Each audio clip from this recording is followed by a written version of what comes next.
علم تر الی الملأ من بنی اسرائیل من بعد موسیٰ، کیا تم نے غور نہیں کیا بنی اسرائیل کے سرداروں کے معاملے میں جو انہیں موسیٰ علیہ السلام کے بعد پیش آیا؟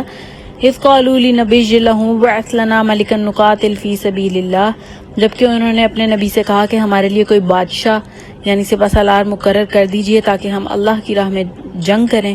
یہاں بادشاہ سے مراد سپہ سالار بھی ہے۔ ظاہری بات ہے نبی کی موجودگی میں بلند ترین مرتبہ تو نبی کا ہی رہے گا، لیکن ایک ایسا امیر نامزد کر دیجئے جو نبی کے تابع ہو کر جنگ کی سپہ سالاری کر سکے۔ بنی اسرائیل میں حضرت موسیٰ علیہ السلام سے لے کر حضرت عیسیٰ علیہ السلام تک کوئی نہ کوئی نبی ضرور موجود رہا ہے۔ اس وقت سیموئیل نبی تھے جن سے سرداران بنی اسرائیل نے یہ فرمائش کی تھی۔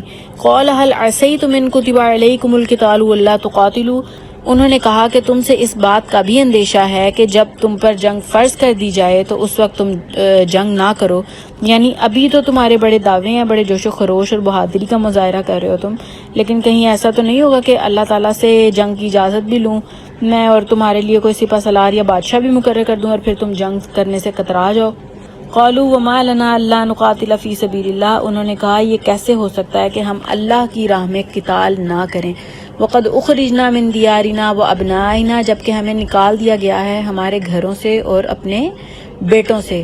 دشمنوں نے ان کے بیٹوں کو غلام اور ان کی عورتوں کو باندیاں بنا لیا تھا اور اپنے ملکوں سے خوف کے مارے بھاگے ہوئے تھے، چنانچہ انہوں نے کہا کہ اب ہم جنگ نہیں کریں گے تو کیا کریں گے؟ فلما کتب علیہم القتال، پھر جب ان پر جنگ فرض کر دی گئی، تولوا الا قلیلا منہم، تو سب پیٹ پھیر گئے سوائے ان کے ایک قلیل تعداد کے۔ یہ گویا مسلمانوں کو تنبیہ کی جا رہی ہے کہ تم بھی بہت کہتے رہے ہو حضور ہمیں جنگ کی اجازت ملنی چاہیے، لیکن ایسا نہ ہو کہ جب جنگ کا حکم آئے تو تمہیں ناگوار گزرے یہ بات۔ کتب علیکم القتال وہو کرہ لکم، تم پر جنگ فرض کر دی گئی ہے اور وہ تمہیں ناگوار ہے۔ واللہ علیم بالظالمین، اور اللہ ایسے ظالموں سے خوب باخبر ہے۔ وقال لهم نبیہم ان اللہ قد بعث لکم طالوت ملکا، اور ان سے کہا ان کے نبی نے کہ اللہ تعالیٰ نے طالوت کو تمہارا بادشاہ مقرر کر دیا ہے۔ ان کا نام تورات میں ساؤل آیا ہے، ہو سکتا ہے اصل نام ساؤل ہو، لیکن چونکہ وہ بہت قد آور تھے اس لیے ان کا صفاتی نام یا لقب طالوت ہو۔ طالوت کے معنی لمبے تڑنگے کے ہیں۔ قالوا انا یکون لہ الملک علینا، انہوں نے کہا کہ کیسے ہو سکتا ہے اسے ہمارے اوپر بادشاہت ملے۔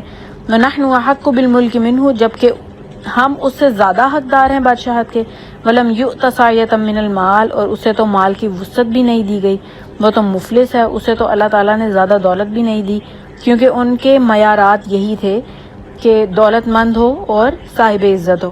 قال ان اللہ اصطفاہ علیکم، نبی علیہ السلام نے کہا اب جو چاہو کہو، یقیناً اللہ نے اس کو چن لیا ہے تم پر، یہ فیصلہ ہو چکا ہے، یہ اللہ کا فیصلہ ہے جسے کوئی تبدیل نہیں کر سکتا۔ اللہ نے اسی کو تمہارے لیے سرداری کے لیے چن لیا۔ وَزَادَهُ بَسْطَةً فِي الْعِلْمِ وَالْجِسْمِ، اور اسے کشادگی عطا کی ہے علم اور جسم دونوں چیزوں میں۔ وہ نہ صرف قداور اور طاقتور ہے بلکہ اللہ نے اسے علم اور فہم بھی وافر عطا کیا ہے، اسے امور جنگ سے بھی واقفیت ہے۔ تمہارے نزدیک عزت اور سرداری کا معیار دولت ہے، مگر اللہ نے اسے ان دو چیزوں کی بنا پر چنا ہے۔ ایک تو وہ جسمانی طور پہ مضبوط اور طاقتور ہے، اس دور میں ظاہری بات ہے اس کی بہت ضرورت تھی، اور دوسرا یہ کہ اسے علم، فہم، سمجھ اور دانش دی ہے۔ واللہ یؤتی ملکہ من یشاء، اور اللہ تعالیٰ جس کو چاہتا ہے اپنی بادشاہت دیتا ہے۔ اللہ کو اختیار ہے کہ اپنا ملک جس کو چاہے دے، وہ جسے چاہے اپنی طرف سے اقتدار بخشے۔ واللہ سمیع علیم، اور اللہ بہت سماعی والا، سب کچھ جاننے والا ہے، اس کی وسعت بہت زیادہ ہے، کوئی اس کا اندازہ نہیں کر سکتا، وہ بڑا علم رکھنے والا ہے، سب کچھ جاننے والا ہے، وہ جس کو جو کچھ دیتا ہے بربنائے علم دیتا ہے کہ کون اس کا مستحق ہے۔ وقال لهم نبيهم إن آيات ملكه أن يأتيكم التابوت فيه سكينة من ربكم وبقية مما ترك آل موسى وآل هارون تحمله الملائكة، اور ان سے کہا ان کے نبی نے کہ طالوت کی بادشاہت کی ایک نشانی یہ ہوگی کہ تمہارے پاس وہ صندوق آ جائے گا جو تم سے چھن چکا ہے، جس میں تمہارے لیے تسکین کا سامان ہے تمہارے رب کی طرف سے، اور کچھ آل موسیٰ اور آل ہارون علیہ السلام کے چھوڑے ہوئے تبرکات ہیں، وہ صندوق فرشتوں کی تحویل میں ہے۔ طالوت کی امارت اور بادشاہی کی علامت کے طور پر وہ صندوق تمہارے پاس واپس آ جائے گا۔ اصل میں یہ تابوت سکینہ لکڑی کا ایک بہت بڑا صندوق تھا جس میں بنی اسرائیل کے انبیاء کرام علیہم السلام کے تبرکات محفوظ تھے۔ یہودیوں کا دعویٰ ہے کہ یہ صندوق اب بھی مسجد اقصیٰ کے نیچے سرنگ میں موجود ہے۔ انہوں نے بعض ذرائع سے فوٹو لے کر اس کی دستاویزی شکل بھی دکھا دی ہے۔ یہ تابوت سکینہ حضرت سلیمان علیہ السلام کے تعمیر کردہ ہیکل کے تہہ خانے میں رکھا ہوا تھا اور وہیں پر ربانیین بھی موجود تھے۔ ربائی جب اس ہیکل کو تباہ کیا گیا تو وہ اسی میں دب گیا۔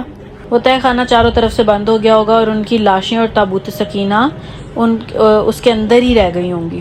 تابوت سکینہ میں بنی اسرائیل کے لیے بہت بڑی روحانی تسکین کا سامان تھا کہ ہمارے پاس حضرت موسیٰ علیہ السلام اور حضرت ہارون علیہ السلام کے تبرکات ہیں۔